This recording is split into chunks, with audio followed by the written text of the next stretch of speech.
Después de la serie de vídeos que hemos dedicado a la izquierda, o mejor dicho, a las izquierdas, a tratar el libro de Gustavo Bueno, El mito de la izquierda, toca ahora tratar cómo Bueno concibe la derecha. No vamos a hablar ahora en plural de las derechas, aunque habrá modulaciones en las mismas, y tipos y tipologías, sino que hablaremos de la derecha en un sentido unívoco. Ahora explicaremos por qué.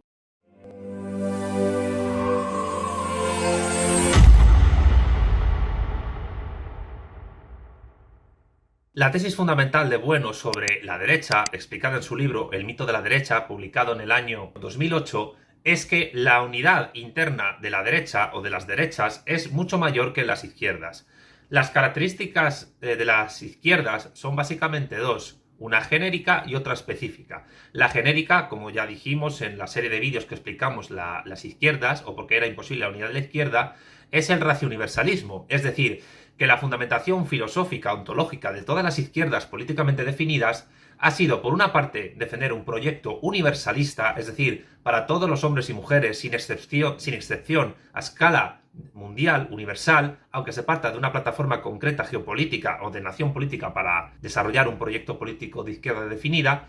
y también que ese universalismo está conectado con un racionalismo filosófico, bien sea de la Ilustración, bien sea desde el materialismo de Marx. La característica específica de las izquierdas sería, por lo menos de las definidas, la racionalización revolucionaria por holización, es decir, aplicar, siguiendo los pasos de la ciencia química, la holización a una sociedad política mediante la destrucción de sus estamentos, los del antiguo régimen, particularmente los que están configurados bajo la unión del trono y el altar, para, destruyendo esos estamentos, que los súbditos dejen de ser súbditos y se conviertan en ciudadanos de la nación política. Al convertirse en ciudadanos de la nación política, los sujetos individuales, átomos de esa sociedad política, se convierten en ciudadanos y, por tanto, ya son sujetos de soberanía, porque nace la soberanía nacional y acaba la soberanía regia. Así se distinguen 6 generaciones de izquierda políticamente definida: jacobina, liberal, anarquista, socialdemócrata, comunista y asiática, o maoísta, y 3 corrientes de izquierda indefinida que no tienen un proyecto definido respecto del Estado como las definidas, no defienden una holización aplicada a una sociedad política concreta, sino que se distinguen por cuestiones éticas, morales, sociológicas, subculturales, etc. Bueno, ya sabemos que distingue 2 corrientes abiertas: izquierda extravagante y izquierda divagante. La izquierda extravagante serían movimientos sociales y ONGs, la izquierda divagante intelectuales y artistas, y la izquierda fundamentalista sería la corriente cerrada que unifica las otras 2 corrientes de la izquierda indefinida, incluso en forma de partido político o movimiento social. Una izquierda fundamentalista que se define a sí misma como la verdadera izquierda, como el verdadero socialismo, como aquella corriente que llama fascista o reaccionario a todo aquel que no piense como ellos, y que en el fondo lo único que trata es de conseguir del Estado no convertirlo en un instrumento de transformación social, sino en un instrumento a través del cual, y mediante la subvención, las agendas particulares de cada movimiento de izquierda indefinida se realiza. La razón populista de Ernesto Laclau.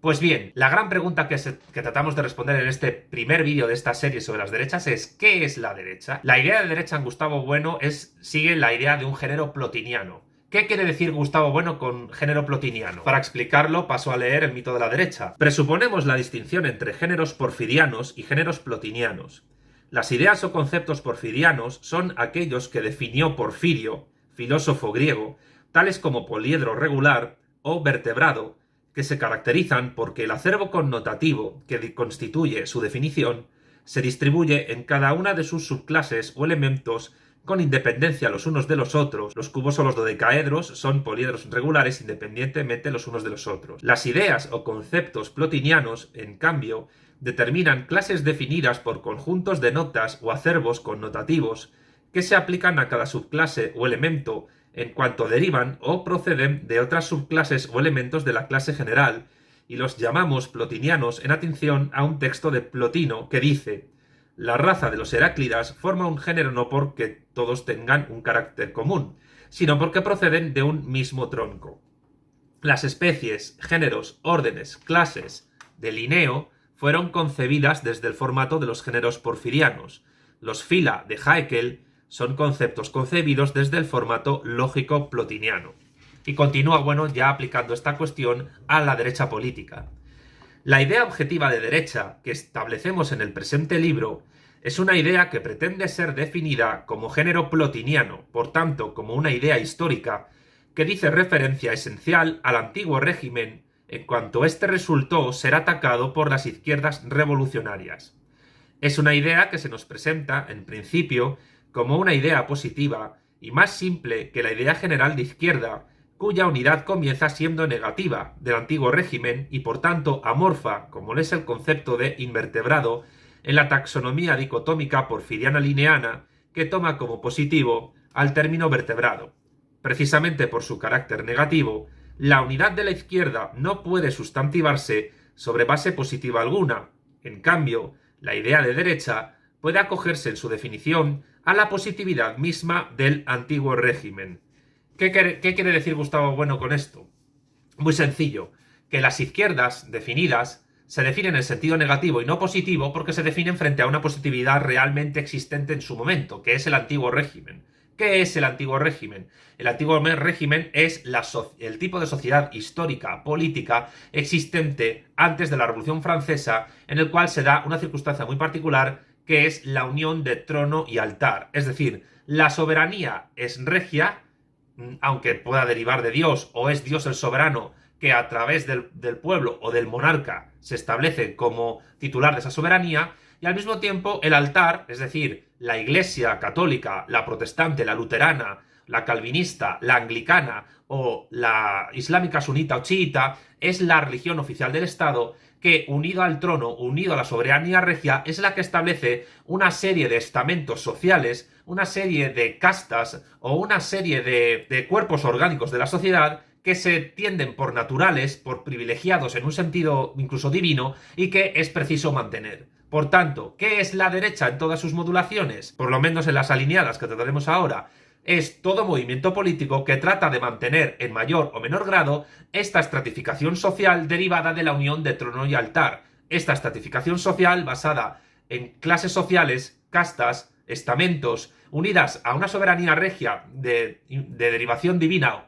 o de inspiración divina, y una iglesia o religión oficial del Estado en la cual los dos son el pilar fundamental. Por tanto, ¿quién sería de derecha? De derecha sería todo aquel que defendiera este tipo de unidad política histórica. Y por tanto, también de derecha sería toda aquella persona que considera que por razones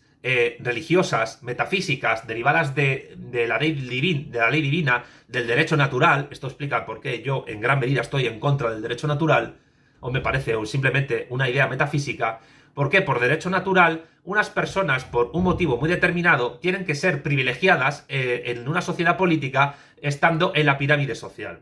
Sean estas personas por cuestión de clase, de raza, de sexo, de nacimiento aristocrático noble, o por una cuestión simplemente de supuestos talentos que vienen dados por la naturaleza o por Dios. Y que además estas castas políticas, estas clases políticas que están en la pirámide social,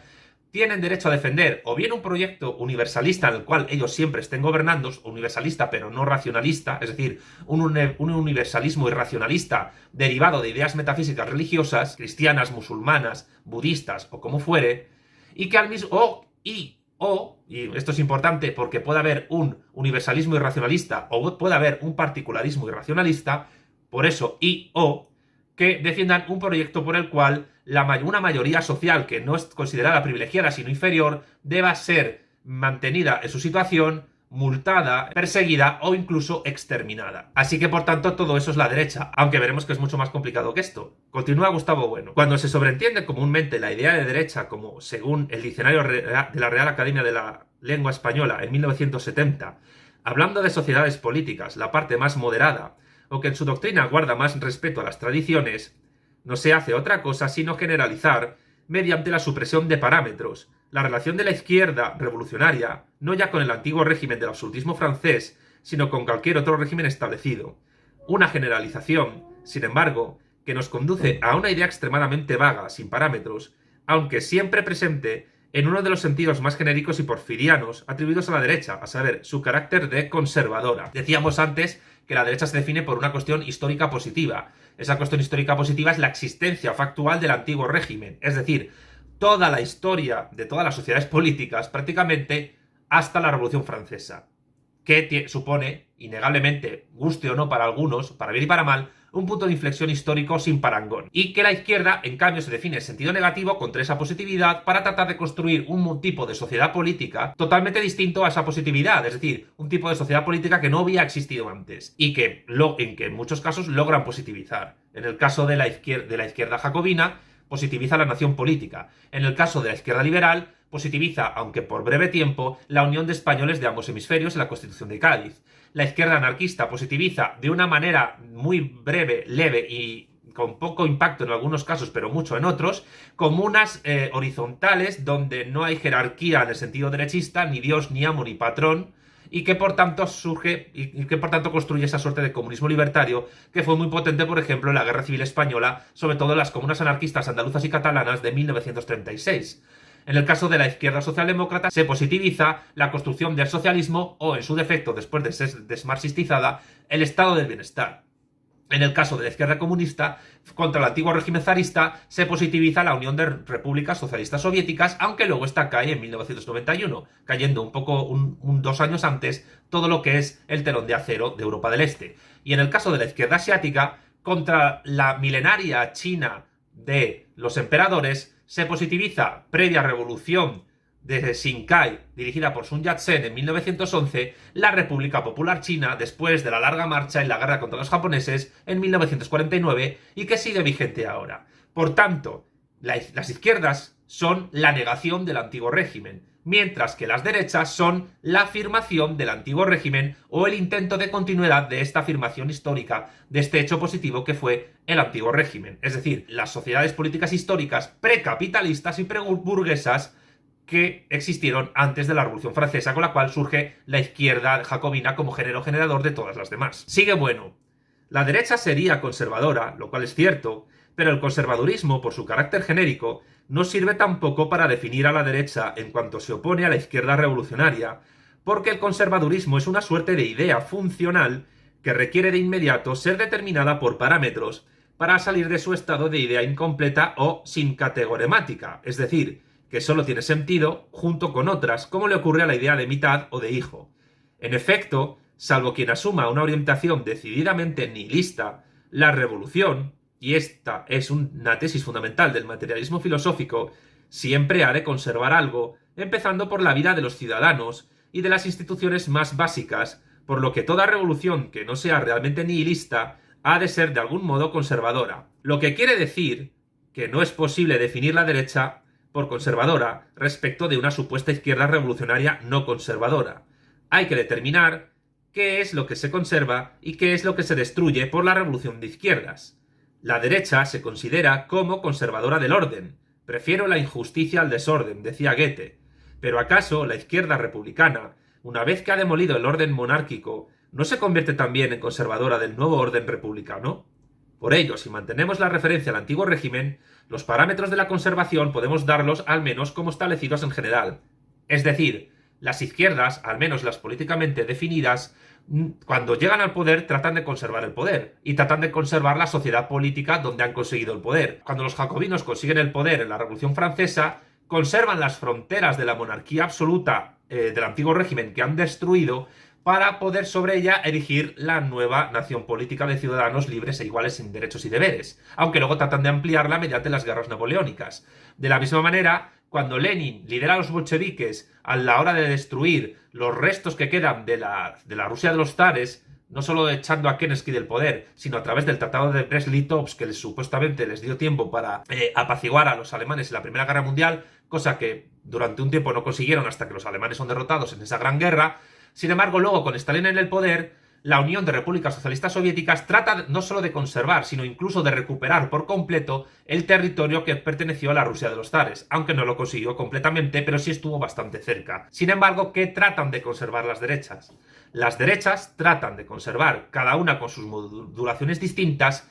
la unión del trono y del altar y la sociedad estamental, supuestamente orgánica y derivada del derecho natural y por tanto de voluntad divina o de voluntad natural, que existió previamente a la Revolución Francesa y a las revoluciones liberales, anarquistas, socialdemócratas, comunistas y asiáticas. Y hay que decir que las derechas, en sus distintas modulaciones, tratan de conservar las instituciones del antiguo régimen, pero no siempre de la misma manera. Entre otras cosas, porque el antiguo régimen tampoco es algo muy sencillo de reducir a una definición unívoca. Hay muchos antiguos regímenes. No es igual el antiguo régimen del Imperio Español que el antiguo régimen de la monarquía absoluta francesa. De la misma manera que no es igual el antiguo régimen del Imperio Otomano, de la China de los emperadores, de la Rusia zarista o, si nos apuramos, de los estadios pontificios vaticanos. Por tanto, cada antiguo régimen tiene sus diferencias fundamentales entre sí, en muchos casos enfrentados a muerte, como la propia historia antigua, medieval y moderna ha probado. Y del antiguo régimen también surgen instituciones completamente racionales, como la filosofía griega, el derecho romano, la filosofía escolástica aristotélico-tomista, en la cual hay muchos elementos materialistas, por qué no decirlo, y entre otras cosas, es durante el desarrollo del antiguo régimen, sobre todo en la época moderna, donde se empiezan a construir las ciencias empíricas naturales más importantes, como la química o la física. Por tanto, el antiguo régimen no está exento de racionalidad. E incluso es en la racionalidad del antiguo régimen donde se empieza a gestar las raíces de lo que luego será el racionalismo ilustrado e incluso del materialismo de Marx. Algo que es tremendamente polémico, pero creo que había que señalarlo. Por tanto, el antiguo régimen no es algo monocolor, sino que es algo multicolor e incluso poliédrico. Y por tanto, también entre las derechas habrá enfrentamientos, e incluso muy viscerales, aunque haya una unidad de origen mucho más fuerte entre ellas que de las izquierdas, porque su unidad es positiva histórica, mientras que la de las izquierdas es negativa y está por construir, aunque quieran conservar cosas también del antiguo régimen, porque los regímenes políticos de izquierda políticamente definida también heredan la filosofía griega, y también heredan el derecho romano, y también heredan otro tipo de instituciones históricas que demostraron durante el antiguo régimen su funcionalidad y que las izquierdas conservaron precisamente por eso, por su funcionalidad. A la hora de buscar el ancestro histórico de la derecha, Gustavo Bueno escribe lo siguiente: el antiguo régimen, en cuanto correlato realmente existente de esa derecha virtual o absoluta, solo puede comenzar a constituirse como derecha actual o efectiva cuando las izquierdas transformadoras, que son múltiples, hayan comenzado sus tareas de demolición, del mismo modo como el padre, que es anterior al hijo, solo se constituye como padre cuando el hijo ya tiene existencia. Esto quiere decir que la derecha efectiva respecto de la derecha virtual o absoluta no es propiamente el antiguo régimen en sí mismo considerado en los tiempos anteriores a la revolución, sino que es la reacción conservadora del antiguo régimen o de alguna de sus partes formales ante la acción transformadora de las izquierdas, la reacción de las partes o caras del poliedro que se van desgajando de las otras, en parte o en todo, a consecuencia de la acción revolucionaria. Es decir, aquí hay dos puntos fundamentales a entender. En primer lugar, 1. La reacción, es decir, los reaccionarios, que será la primera modulación de la derecha, no es una negación del cambio, es una reacción ante el cambio que en muchos casos muchos reaccionarios vieron inevitable, pero la cual reaccionan ante ese cambio tratando de conservar en todo, no exitosamente o en parte, a alguna de las instituciones del antiguo régimen. Sin embargo, el antiguo régimen como tal no reacciona frente a las izquierdas, sino que es parte de ese antiguo régimen el que se convierte en derecha al reaccionar contra las izquierdas, porque el antiguo régimen como tal no es derecha ni tampoco es izquierda, de la misma manera en que el padre, antes de ser padre, no es padre, sino que es un ser humano cualquiera. Hasta que no tiene el hijo, no es padre. Esto significa que las izquierdas son, según Gustavo Bueno, hijas históricas del antiguo régimen, y al ser hijas históricas del antiguo régimen, reaccionando contra el antiguo régimen, porque también se puede ser un hijo a la contra del padre,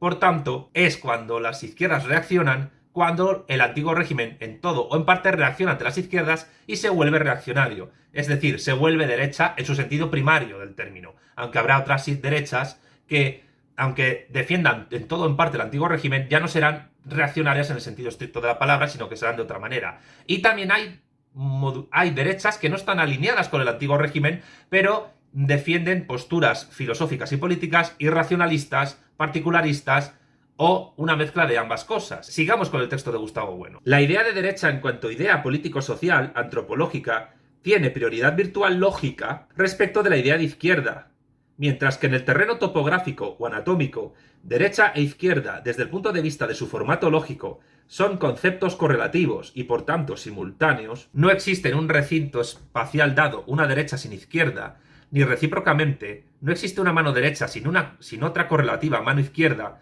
Incluso cuando se trata de la mano privativa del manco, no existe en un recinto espacial dado una derecha sin izquierda, ni recíprocamente, no existe una mano derecha sin otra correlativa mano izquierda, incluso cuando se trata de la mano privativa del manco. La dificultad de fondo en el momento de definir la derecha o la izquierda aparece en el momento en el cual el antiguo régimen comienza a ser transformado por la acción de las izquierdas revolucionarias, lo que equivale a decir, y con ello estamos ya en pleno embrollo, que no podemos determinar qué es la derecha efectiva hasta que no hayamos determinado alguna figura de la izquierda transformadora, que sin embargo ha de ser posterior a esa realidad previa virtual de la derecha absoluta. Y como el antiguo régimen histórico es, a su vez, transformación de otros regímenes anteriores, se comprende la posibilidad de regresar hacia atrás en la aplicación de un concepto relacional de derecha, regreso que no podría ser indefinido, porque su límite habría que fijarlo, por lo menos, en los límites históricos de la sociedad política que llamamos Estado. Por tanto, las derechas se definen también respecto del Estado, pero reaccionando frente a los proyectos de Estado de las izquierdas. Pero claro, el proyecto de Estado de las derechas, aunque pueda estar conectado vía religiosa con el universalismo, no trata de universalizar su proyecto político, a no ser que quiera instaurar una suerte de antiguo régimen universal, como ocurre con el salafismo, el wahabismo o el yihadismo en el caso del fundamentalismo islámico, que sería una de las formas de derecha más activas en la actualidad. Sin embargo, bueno, insiste, no todas las modulaciones de la derecha se pueden definir en un sentido conservador. El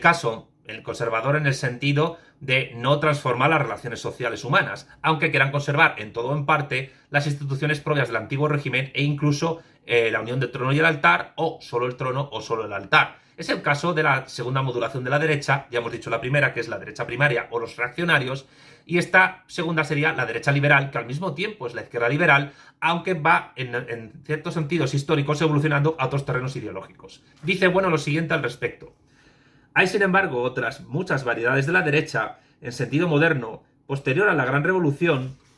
que pueden considerarse como más progresistas y mucho menos conservadoras que otras variedades de la izquierda, también en sentido moderno. Los ferrocarriles del siglo XIX, las grandes obras hidráulicas del siglo XX, las talas de los bosques, la construcción de autopistas con fortísimo impacto ambiental, tan escasamente conservadoras desde el punto de vista ecológico, suelen recibir una connotación depredadora derechista. El conservadurismo correría a cargo de las izquierdas ecológicas, de las izquierdas verdes, indefinidas,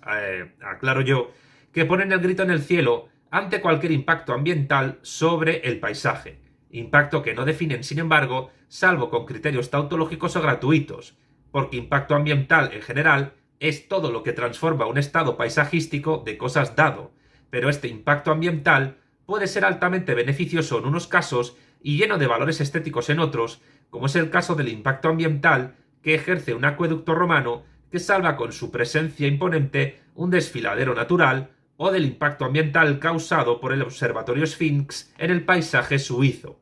En conclusión, que la apropiación y secundariamente la propiedad privada de la tierra, bosques, ríos, esté contenida en el antiguo régimen, no quiere decir que el antiguo régimen esté contenido en la apropiación o en el derecho de propiedad. No es suficiente tomar como referencia algún régimen antiguo para definir la derecha o la izquierda en su sentido moderno. Hace falta referirnos a un antiguo régimen que, como el de Inglaterra de 1688, el de Francia de 1789, el de España de 1808 o el de Rusia de 1917, haya alcanzado una situación de crisis tal que de ella pueda resultar la transformación de una sociedad estamental en una sociedad parlamentaria democrática capaz de evolucionar en muy diversos grados, como puedan serlo los grados de la democracia censitaria, con el 5, el 10 o el 15% de electores respecto de la población adulta masculina, hasta el sufragio universal, masculino y femenino, de todos los ciudadanos, incluidos los analfabetos. Sin embargo, de la misma manera en que existe el mito de la izquierda en el sentido de que las izquierdas no son unívocas sino análogas, es decir, hay muchas izquierdas incluso enfrentadas entre sí, incluso a muerte, aunque se enfrenten a la derecha, es decir, la reacción del antiguo régimen. Sin embargo, también existe el mito de la derecha, pero en un sentido distinto, históricamente hablando, y sociológica y políticamente hablando, al de la izquierda. ¿Por qué? Porque el antiguo régimen, es decir, la unión del trono y el altar y la sociedad estamental,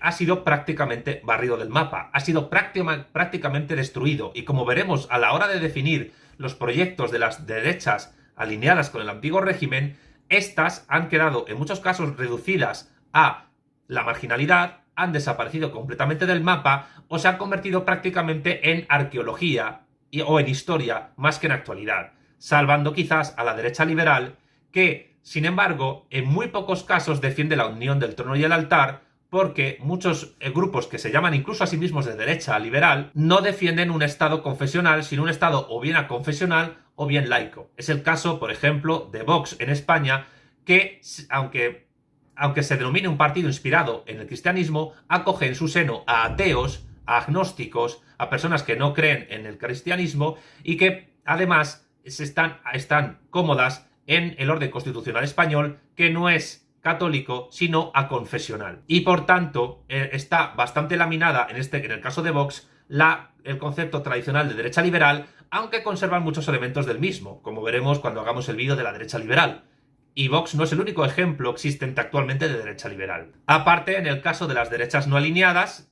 encontramos grupos que no defienden el antiguo régimen o que incluso se enfrentan abiertamente a él. Distinguiremos dos tipos de derechas no alineadas,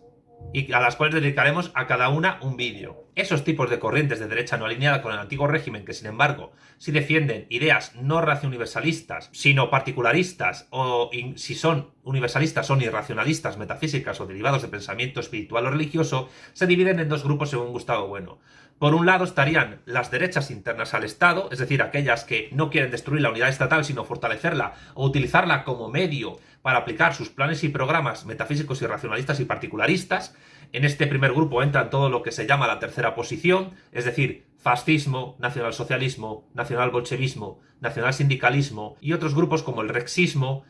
la Guardia de Hierro en Rumanía o los grupos nacionalistas japoneses que dirigió el jefe de gobierno en el Japón de Hirohito, Hideki Tojo, y que tuvo entre sus más famosos representantes al escritor. Y por otro lado tenemos a las derechas extravagantes, que tienen vasos comunicantes con la izquierda indefinida, particularmente con la izquierda extravagante, pero que son extravagantes porque defienden proyectos particularistas o irracionalistas, pero que trascienden al Estado o que son independientes de él o que incluso buscan la destrucción de ese Estado. Dentro de las corrientes de la izquierda extravagante habría varios ejemplos que trataremos en un vídeo particular. El separatismo vasco, el separatismo catalán, el separatismo mapuche y en general todo el indigenismo y el indianismo, que tiene muy buenas relaciones con la izquierda indefinida fundamentalista, por ejemplo en México, en Venezuela o en Brasil o en Perú, pero a la cual utiliza para llevar a cabo sus planes y programas particularistas precolombinos y por tanto previos a la Revolución Francesa o incluso previo a los libertadores como Bolívar, San Martín, por no hablar de la Constitución de Cádiz. En primer lugar. En segundo lugar, tendríamos a determinados grupos ecologistas y en tercer lugar, yo añado por mi parte a los grupos minarquistas, libertarianos más que libertarios y anarcocapitalistas, teniendo a personajes como Juan Pina, Juan Ramón Rayo o Javier Milei como ejemplos de derecha extravagante. Entre otras cosas porque estos sujetos quieren, mediante su defensa del derecho de autodeterminación, acabar con la igualdad jurídica de todos los ciudadanos ante la ley en su nación política respectiva y permitir la secesión de Cataluña, o en su caso de Barcelona, de Buenos Aires o de cualquier otra parte formal de una nación política o de un Estado-nación soberano para llevar a cabo sus planes y programas particularistas en el cual la unidad política soberana es el individuo y no la nación.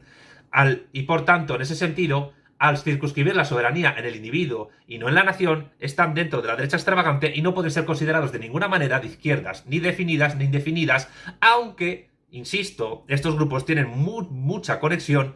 entre sí. Izquierda indefinida y derecha extravagante serían, en este sentido, las ideologías hegemónicas entretejidas ahora mismo en muchas sociedades políticas democráticas burguesas avanzadas. Pues bien, este ha sido el planteamiento de lo que serán los vídeos dedicados a la derecha y solo queda que ustedes esperen a que vaya desarrollando esos vídeos. Sin más me despido, no sin antes agradecer, como siempre, a los suscriptores del canal, que cada vez son más, y a los que visitan los vídeos. Muchísimas gracias por su labor y, por supuesto, a los Patreons griegos, romanos e hispanos, pues este proyecto del materialismo político audiovisual es tan suyo como mío y siempre les voy a agradecer eternamente todo lo que están haciendo para hacer esto posible. Sin más, me despido de todos ustedes, un saludo a todos y hasta la próxima.